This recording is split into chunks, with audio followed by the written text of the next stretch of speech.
Let's add some color to our disco ball. Remember, we are doing monochromatic, which is one color, but all different shades of that hue. So we're gonna first start by practicing. In your sketchbook, we're gonna do a long, thin rectangle that should take up the whole bottom space, if you have room. Now we're going to be adding some lines to separate out each section. We're gonna be adding 4 lines, so try to make them as even as you can. In the one in the middle, you're gonna write regular. That's gonna be our plain regular color without mixing anything else. Then on one side, you'll write light, and on the other side, you are going to write dark. That will be as we mix our colors with our white and our black. Now that our sketchbook is ready, we are ready to mix our colors, but first we have to choose what hue are we going to base this all off of.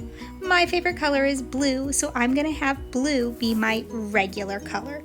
You just do a tiny dip in that color. You want it nice and smooth, and you're gonna fill in the square that says regular.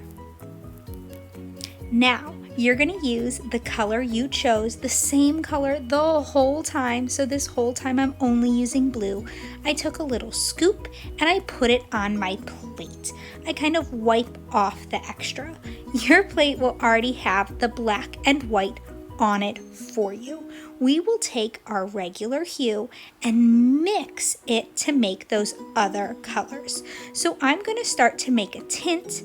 I add a little bit of white into my regular blue and fill it in right next to. We'll see a little bit of a difference.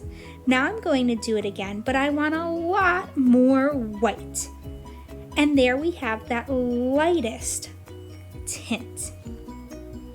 Now let's see what happens when we use our regular blue and add black to it. When I add my black, I add the teeniest, tiniest, just that corner tiny touch to that regular hue of blue, because that black is a dark color and it goes a long way.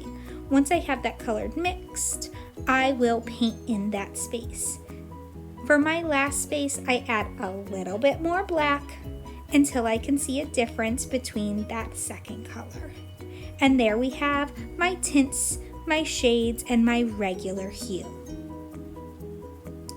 Now let's start adding color onto our disco ball. I'm gonna start with whatever color is still left on my brush, which for me is the darkest shade. And I'm going to paint that color in different spaces. I can't have that color next to the same color, not on top, not below, or any sides around. As you paint in a space, make sure you're painting in the full space. Use the edge of the brush to help you make sure you get along each and every edge of your square. Make sure the paint is nice and smooth as well. Again, make sure you're using each color and you're doing different spaces at a time, not the same color next to each other, not on top, not below, or on either side. Continue this until you have every square of your disco ball painted. We have our monochromatic disco ball.